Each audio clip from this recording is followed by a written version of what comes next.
नमस्कार मित्रांनो, या व्हिडिओमध्ये आपलं स्वागत आहे। या अगोदरच्या व्हिडिओमध्ये आपण पाहिलं होतं की आपलं प्रशिक्षण मिपा म्हणजेच औरंगाबाद जे मुख्याध्यापक सक्षमीकरण 2024-25 जे ऑनलाईन प्रशिक्षण आहे ते या ठिकाणी सुरू झालेलं आहे। आता त्या संदर्भात आज आपण ते ऑनलाईन रजिस्ट्रेशन कशा प्रकारे करायचे त्याची माहिती घेणार आहोत। या ठिकाणी आपण सिंपल गुगलवरती जायचं किंवा गुगल क्रोमवरती जाऊन सर्च बारमध्ये या ठिकाणी इन्फोसिस स्प्रिंग बोर्ड अशा प्रकारे टाकायचं आहे। अशा प्रकारे टाकल्यानंतर या ठिकाणी इन्फोसिस स्प्रिंग बोर्ड जी आपली पहिली विंडो येईल ती या ठिकाणी आपणास ओपन करायची। आता विंडो ओपन केल्यानंतर अशा प्रकारचा काय आपल्यासमोर इंटरफेस ओपन होतोय। त्यानंतर या ठिकाणी जो राईट साईडला जे लॉगिन आहे, लॉगिन वरती जायचं आपल्याला। लॉगिन वरती गेल्यानंतर या ठिकाणी आपला जो रजिस्टर मेल आय डी आहे आणि जो आपल्या मेल आय डीवरती जो पासवर्ड आलेला होता या ठिकाणी तो पासवर्ड या ठिकाणी आपल्याला टाकायचा आहे। आणि तसंच पहिल्यांदा ज्यावेळेस आपण लॉग इन करणार आहोत त्या ठिकाणी आपल्याला पासवर्ड या ठिकाणी चेंज करायचा ऑप्शन येतो, एक न्यू पासवर्ड आणि कन्फर्म पासवर्ड। तो केल्यानंतर पुन्हा आपल्याला या ठिकाणी लॉग इन करून जेव्हा आपण आतमध्ये येऊ तेव्हा आपल्यासमोर अशा प्रकारचा काही इंटरफेस ओपन होतो।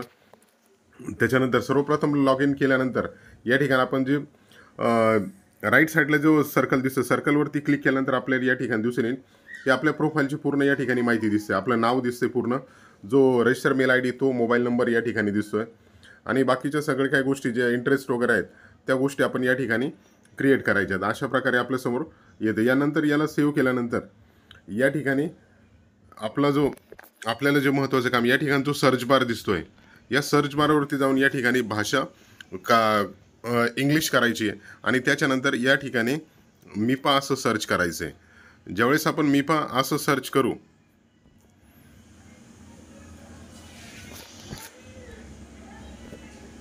या ठिकाणी मिपा औरंगाबाद असं सर्च केल्यानंतर आपल्यासमोर अशा प्रकारचा काही इंटरफेस येतो। या ठिकाणी पूर्ण आपण पाहू शकतो म्हणजे पहिल्या व्हिडिओमध्ये आपण माहिती पाहिली त्याप्रमाणे पूर्वचाचणी आहे। पूर्वचाचणी आपल्याला या ठिकाणी सोडवायची आणि त्याच्यानंतरच आपण पुढे जाऊ शकतो।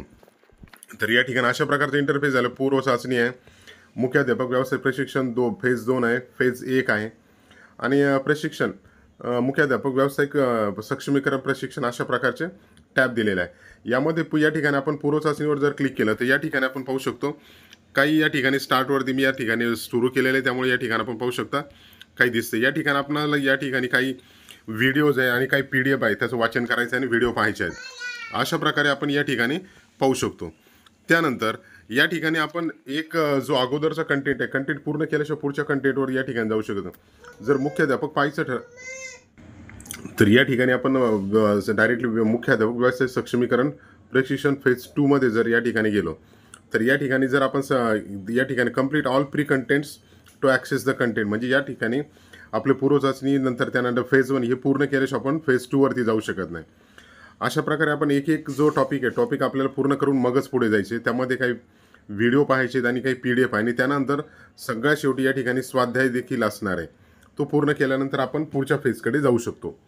अशा प्रकारे मित्रांनो आपण व्हिडिओमध्ये पाहिलं की कशा प्रकारे आपल्याला या ठिकाणी रजिस्ट्रेशन करून आपलं प्रशिक्षण पूर्ण करायचं किंवा सुरू करायचं आहे।